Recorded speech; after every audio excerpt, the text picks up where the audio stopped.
Well, the unredacted Epstein files have made their way to Capitol Hill today. Congressman Ro Khanna, Congressman Thomas Massie got a chance a few minutes ago to start viewing the unredacted Epstein files.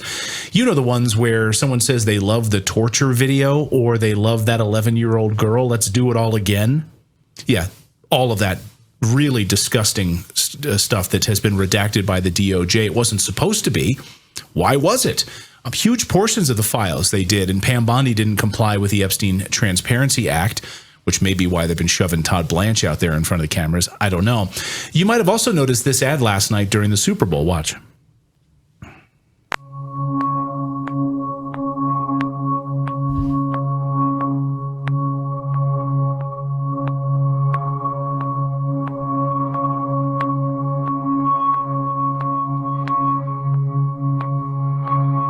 After years of being kept apart, we're standing together. Standing together. Because this girl deserves the truth. Because she deserves the truth. Because we all deserve the truth.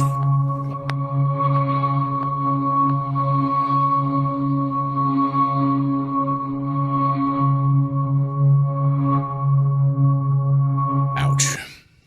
Absolutely. Also early this morning, Epstein's child sex trafficking girlfriend, Ghislaine Maxwell, was on Capitol Hill to appear before Congress. When asked direct questions, she pled the fifth, of course. Ro Khanna's response to this was, here was my conclusion. After sitting through Maxwell's deposition with her refusing to answer a single question about the men who raped underage girls, saying she would do so only for clemency.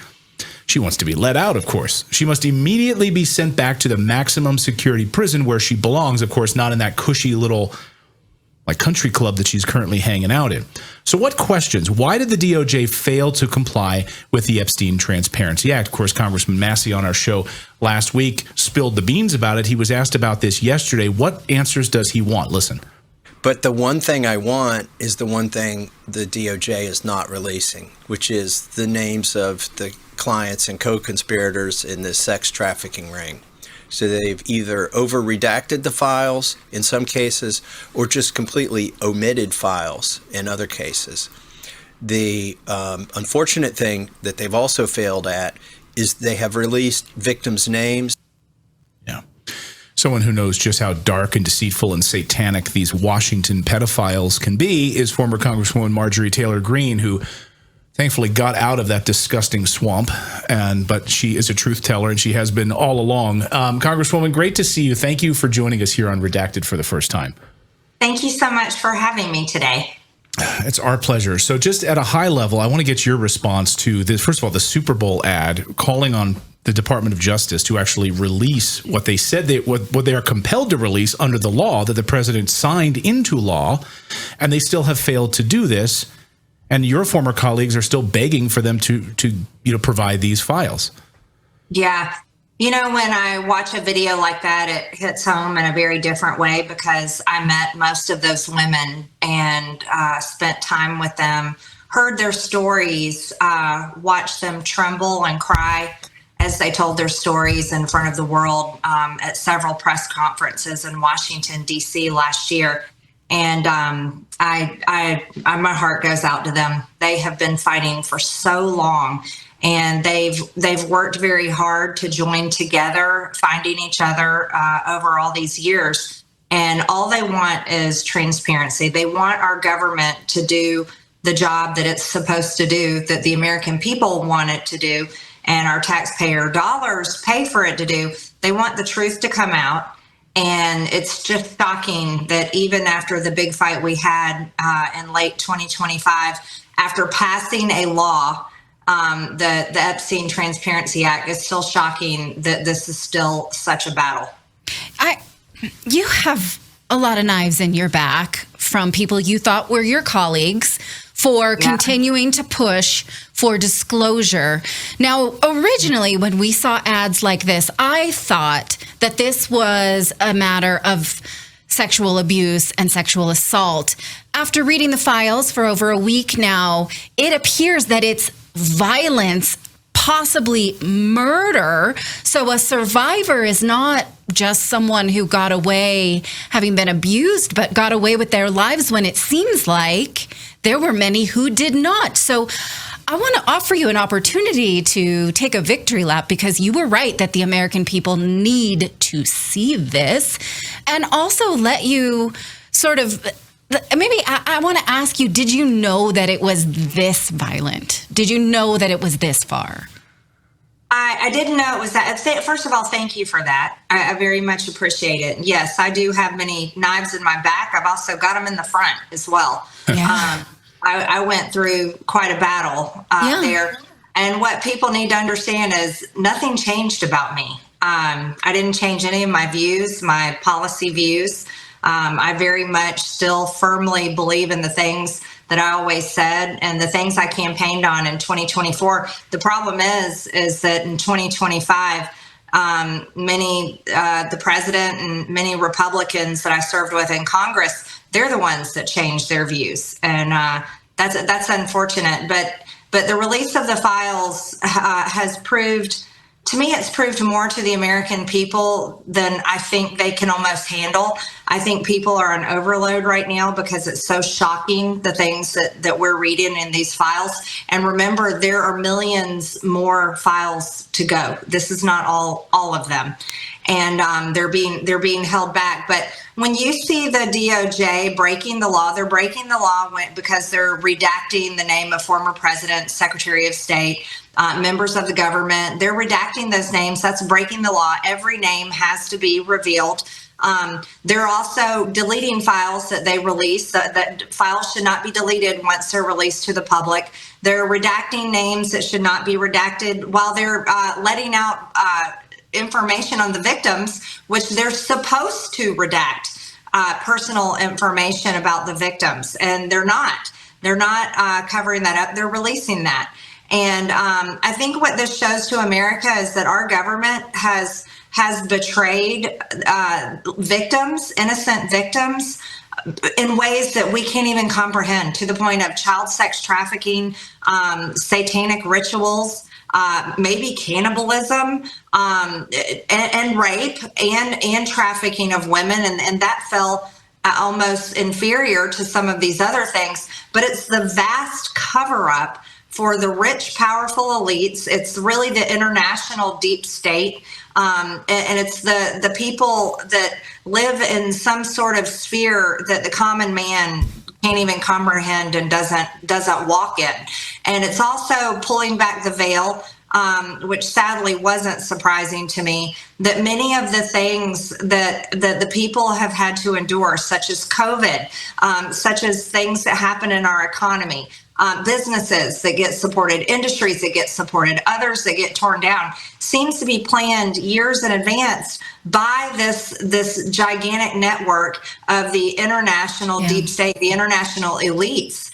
And it's the stuff that they called people like me and probably you and many others conspiracy theorists, and made us said that we were all crazy. But yet here it is, it's coming out. It's not a random person saying that they were saying things like they're eating babies or they're eating human flesh. It's not a random person saying that. There's a lot of people saying it. And then there's not a random person accusing some of our top government leaders of being associated with one of the most disgusting people, Jeffrey Epstein, who is a convicted pedophile, but also fully intertwined in foreign governments, specifically Israel. And these aren't one-offs. Right. These are all throughout the files, and this can't be ignored. People are not going to let this go. As much as the president wants and the Speaker of the House wants, people are not letting it go. They're absolutely outraged. If I may respond to that little bit, because you're right, there's so many people who are implicated, and they're giving us these little breadcrumb excuses, and I'm like, no, I'm not done with you, but I got to get over here because this, and so how can we act on any of it when we're all so crazed and it's so vast? I just wanted to validate that. Please go ahead. Well, I wanted to ask you, because behind the scenes right now, Congresswoman, I mean, what is happening? You know, you've got Massie, you've got Ro Khanna, Congressman Massie on the show last week. He was furious. I mean, sorry, he wasn't on the show. I spoke to him on the phone, and he said, Clayton, these co-conspirators, why are their names redacted? These people who were saying the torture video, this and that, like these names were not under the Transparency Act supposed to be redacted. It seems like Pam Bondi, all of these people are actively covering up. Is there any other way to read it? Like, I like to give people the benefit of the doubt, but it seems like they're actively covering up for these people, these pedophiles. Well, okay, I'm going to say it like this, and a lot of people have a hard time with me telling the absolute truth, and it's hard for people to understand. Look, I fought for President Trump more than most any elected Republican in Washington, D.C. January 6th, after that, they all turned their back on him, and I was one of the few, me and Matt Gaetz and a few others, that were out there on the front lines for him, and we stayed out there by ourselves for a very long time until he won the primary. And that's when everybody else came on board and said, okay, we'll put on the MAGA hat and we'll play the game. Well, here's the reality. These things that are coming out in the files, these are actual FBI forms. When it says that an FBI agent took out the DVR in the prison where Jeffrey Epstein was supposedly killed, that's on an FBI form. That's not somebody calling in an anonymous tip or writing it on some deep, dark place in the internet. That's an actual FBI file stating what happened. And people are going to have to completely take in what they are seeing with their own eyes, what they're reading, and what they're being told. The reality is the Trump administration is not releasing the information. And I got yelled at by the president over this. This is why he called me a traitor. He called me a traitor because I would not take my name off the discharge petition, because I stood firmly and said, no, we're going to release the Epstein files. I'm standing with women who were raped as teenagers. I'm not standing with the government. I don't support the cover up of all of this stuff, whatever it may be. And the president got mad at me, and he's told me, and I've said this multiple times, he told me his friends would get hurt. And that's what he told me. And then we're seeing a continued slow walk and cover up of a lot of this information. And I know that is why. I firmly believe that that's why it is being covered up. Look, Pam Bondi works directly for Donald Trump. She is not out there an independent attorney general. She can't just run out and do whatever she wants. She works at the pleasure and approval of the President of the United States. Everybody in the administration does. So does the FBI. They're under the very same pleasure and approval of the President of the United States. So when everyone's getting mad at Pam Bondi, or you can name anybody you want. The man at the top is Donald Trump. He's the president. And he's the one that was completely against releasing the files when we started fighting to get them released. He's the one that called it a Democrat hoax. He's the one that, he invites everybody to the White House, but he will not invite these women that have defended him, by the way. They have defended him and said Donald Trump did nothing wrong. They have defended him, yet he doesn't bring them in the White House and support them. But what you're seeing is, if it looks like a duck, and if it quacks like a duck and it walks like a duck, it's a duck. Or it might be a Lutnick. Swallow.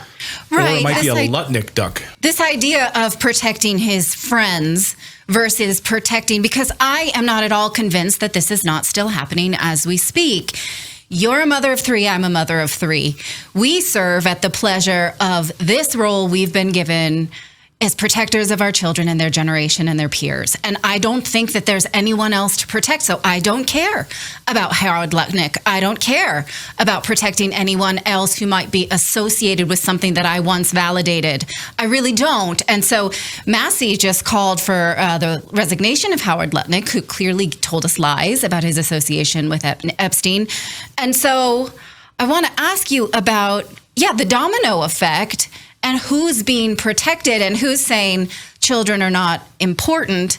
And again, how do we know that they're not still being hurt? Because in one of the depositions, it seems that at least Lex Wexner did name a predecessor to Jeffrey Epstein. How do we know? Aren't we here to protect children? I've asked you 9 questions. I guess you can choose. I'm sorry, I'm upset. Pick which one you want. Yeah. Right. No, I fully. How do we know it hasn't stopped? We only got a glimpse into a moment of time, and that's in the past. So how do we know what has happened since then? I mean, people are even questioning if Jeffrey Epstein is still alive.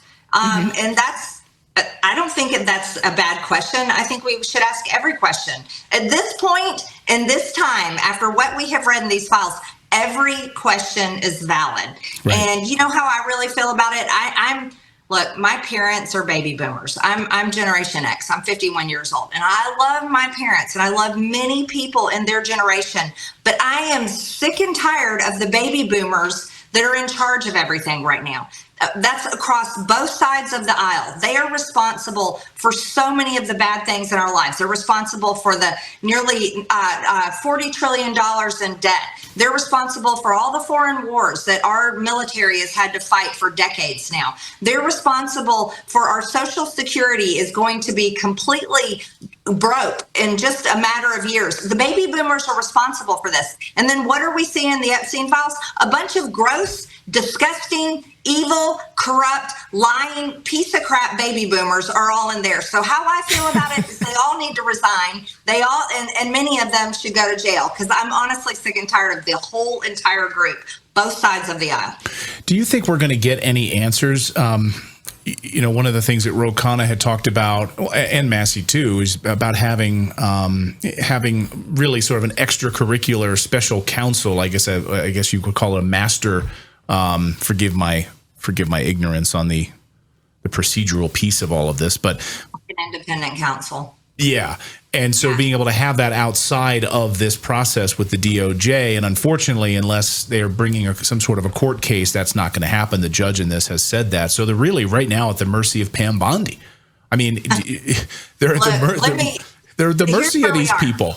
No, you, the American people, are the independent counsel. That is you. You're the independent counsel. Do you trust your politicians? Do you trust anybody anymore to appoint an independent counsel to provide justice?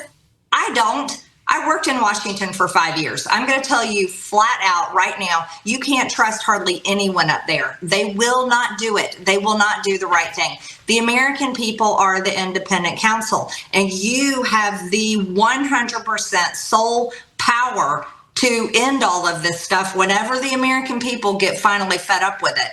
And you vote, you donate, you support candidates. You can also choose to not vote, support, donate. You can choose to say we're not having anything to do with any of you, or you can figure out a way to beat them.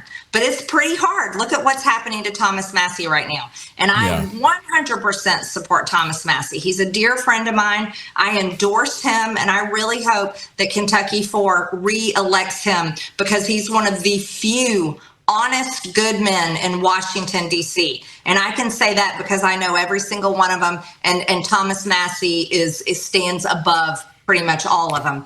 And what is happening to him is outrageous. But I can tell you right now, do I believe that this administration is going to provide justice for anything in the Epstein files? No, absolutely not, because the president told me that his friends would get hurt. So I have that to go on, and that was the president's words directly to me. So I don't think anything's going to happen. Are we going to see people resign and step down outside of people over and outside of the royal family? No, I don't think so.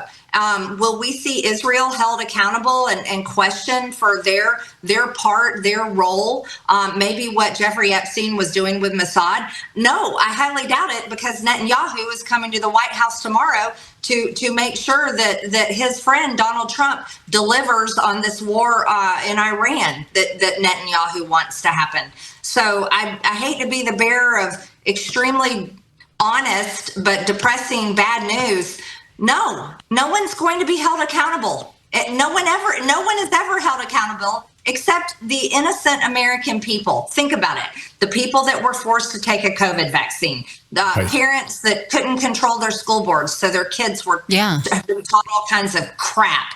The pro-lifers were sent to prison when they prayed outside of abortion clinics. People that walked in open doors at the Capitol, they went to jail, but no one else goes, no other kind of political protester goes to jail. I mean, no, it's on and on and on.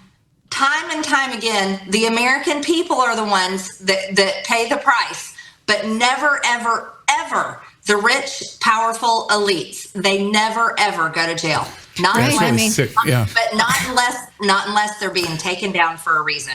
I mean, you have like Lindsey Graham, like the president tweeting a picture of him and warmonger Lindsey Graham yesterday during the Super Bowl, as if anyone voted for this at all. And then you've got the demon, I mean, literally a demon, Satan incarnate Netanyahu coming to Washington, D.C., as you pointed out, tomorrow to push for us to go to war in Iran. And then we're still sitting on waiting for 3 million documents to be released that were all supposed to be released. Have you had a chance? Have you gone through any of them at all to know that, like, why are we waiting on these 3 million other documents? Do you have any idea from your experience in Congress on why they would be stonewalling that chunk of documents? It's totally on purpose. They're being directed to be very careful about what they release. So I'm sorry. I'm one of those. I have seen behind the curtain way too many times and for too long. It's all intentional. Yeah, that's just the fact. I'm sorry. I wish I had a better answer. I want to ask you maybe a personal question. So I think there probably are adults in the room, in the government, that maybe wanted at some point to do the right thing and show us behind the curtain of this shadow government. And then they get into office and they are unable. So can you tell me, without giving into specifics, are there forces that try to influence you to stop doing what you're doing now? And what did it take to leave there intact? Yeah. Oh, 100%. Yeah, there's a lot of good people that go to Washington with great intentions, and still they really wish they could do the right thing. But the system is not set up that way. You're watching it. What happened to me? What happened to me, and what is currently happening to Thomas Massie? We are great examples of how you cannot operate independently, just purely working and representing your district. You're not allowed to. Because it's a two-party system in Washington, D.C. I call it the political industrial complex. And you're either on the Democrat team or you're on the Republican team. And if you cause a problem for whichever party is in power, well, they're coming after you. So, no, you cannot go unscathed if you go against the party in power or the administration. Even if you're doing the right thing, such as saying, no, I'm going to stand with women who were raped at 14 years old. That's the right thing to do. I don't care who the president is. I don't care who the Speaker of the House is. It doesn't matter. No, here's what happens is, well, number one, it's hard to get a bill passed. If you are bucking the system, so to speak, even if the system is corrupt, and you're giving them a hard time and doing things like I wouldn't vote for foreign aid and foreign war funding. So I got on the bad side of a bunch of the neocon Republicans. Right. And they got mad at me, so they wouldn't vote for some of my bills or some of my amendments, even though ideologically they agreed with a bill or amendment of mine, say on some other issue, but they were mad at me because I was like, no, I'm not voting to fund the Ukraine war ever. Or no, I think Israel's doing just fine. We don't need to give them a penny, not a single penny, nor do we need to give it to any other country. But they get mad at me for that. And then there's other ways that they pressure you. They will really it'll go to the extreme. So what did I do? I stood up against the president. I wouldn't take my name off the discharge petition when he was telling me to. And so he put out a post, called me a traitor, and said that he was going to primary me, which is absolutely absurd. I voted with the man 98% of the time. Many of my bills in Congress are literal identical reflections of his executive orders. There is hardly any daylight between my policies and supposedly his policies, right, except when you come down to the Epstein files, fighting wars on behalf of Israel. I refused to support one of his bills that opened the back door to a central bank digital currency. I said, no, I'm not going to vote for that. That's something I'm afraid of. So there was only a few little things. And then look at what they did to me. And then you look at Thomas Massie. So I can't play for a team that refuses to win. I cannot fight for a team that doesn't do the right thing. And Republicans are pathetic. They promise one thing during campaigns, and then when they finally get power, they turn into the worst weak men you've ever seen in your life. And they're straight up uniparty. I mean, look at Lindsey Graham. He's the ultimate example. Look at Mike Johnson, the ultimate example. All of them are so weak and pathetic. I can't fight for that team. I can't have anything to do with it. Now, Thomas Massie, God bless him. He's a lot more stubborn than I am. And he said, no, I'm going to stay in here. But you know what they're doing to him? They told every political consultant that worked for him that we will make sure you never get hired by any other political campaign in politics. So 3 political consultants of his quit. They quit because they go out of business. Lucky he's got a couple of others that stayed in there with him. So first off, they make it almost impossible for you to hire people to run a campaign. So they basically blacklist you and make it hard for you to do the most important part, which is get your message out to your voters, defend yourself from attacks, and raise money. And so, no, politics is a blood sport. And that's what people need to understand. It is 100% a blood sport. And the rhetoric you hear on the campaign trail, it's mostly bullshit for most Republicans. Because as soon as they get your vote and they get back into Washington, it's business as usual. It's back to, they all step in line and make sure they're doing exactly what they get told, because they're terrified of something happening to them like what happened to me, or they're terrified of what's happening to Thomas Massie. Even if they wanted to fight, they won't do it because they're too scared. They're honestly too scared. Many of them walk up to my face, say, "Hey, Marjorie, how are you doing?" They'll text message me, just being my friend. They'll say hi to Thomas Massie, call him. They'll say, "Thomas, you're a good friend of mine, but have you seen any of these people?" Not one of them come out and defend us. Not one of them have anything nice to say publicly because they're too scared of the machine. And that's what's absolutely wrong. Yeah. Cheese stands alone. They are weak uniparty. Yeah, that's all they are. We have, 35, 40,000 people watching right now across all the platforms. Are you going to run for president? Oh, gosh, no. Everybody keeps asking me that. No, I don't have any plans to run for president. I'm not running for governor. I'm not running for Senate. And honestly, after everything I've seen in Washington, especially the past few years, I really don't think it's a system that I want to be a part of. And again, it really boils down to I honestly couldn't go all out and fight like I did for a team that refuses to win, and they refuse to do the right thing. So for me, I feel like I gave it all I had for 5 years. And stood on the issues that really, really mattered. But I don't see, it's not a point in America's history where a normal American like me can actually go to Washington and make the changes that need to be made. Yeah, I mean, if you go but back to I late 1830s. do want to commend you for being somebody who is willing to break down partisan lines, because that's extremely useful right now. If the Epstein documents don't show us that now, that partisan politics is a ruse, and you, as somebody who was a partisan loyalist, who is now willing to say, we're going to do better if we break down this binary, I feel like that's extremely useful. So I want to cheer you on for that.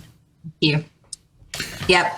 A lot would have to change in the system. I think the American people can fix it, though. I go back to that. And I see that as, it feels like a movement that's happening right now, where many people on the left and the right are just so tired of being divided. It's like, why do we have to hate each other? It's really horrible.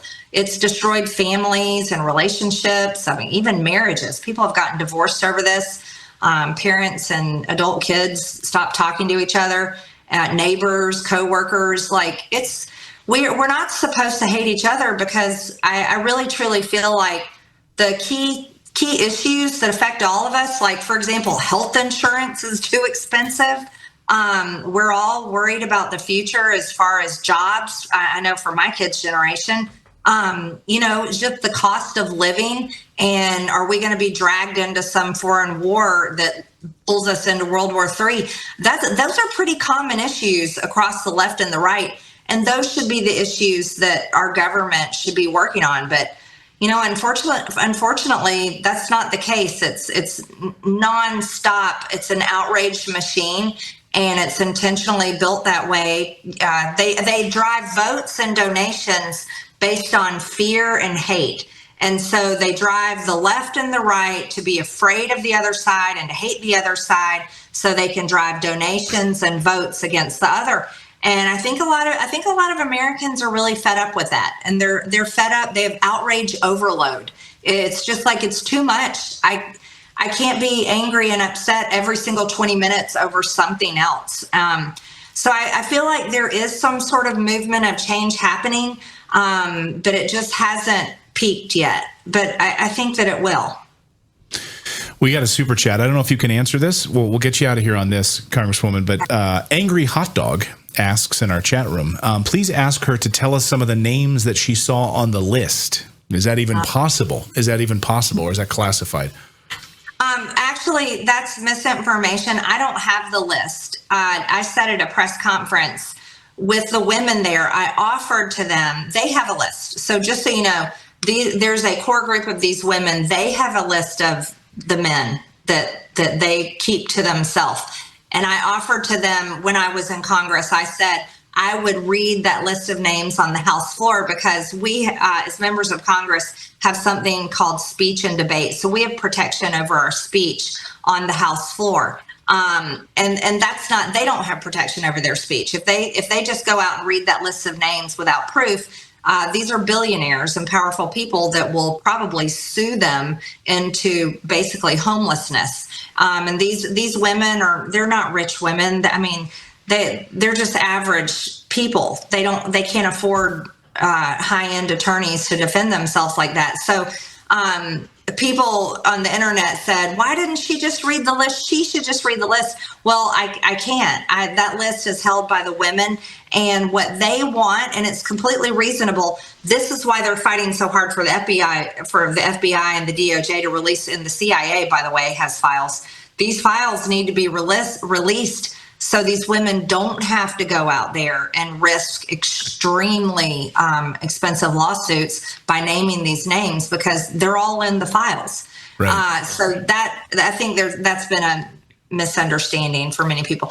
Same with Thomas Massie. He doesn't have the list either. Ro Khanna doesn't have the list. It's only the women have the list. Okay. Gotcha. Thank you for clearing that up, and thanks to our viewer for asking that. Congresswoman Marjorie Taylor Greene, great to finally have you here on the show. Yes. It's been a real pleasure. Thank you so much for your time, and hopefully you'll come back.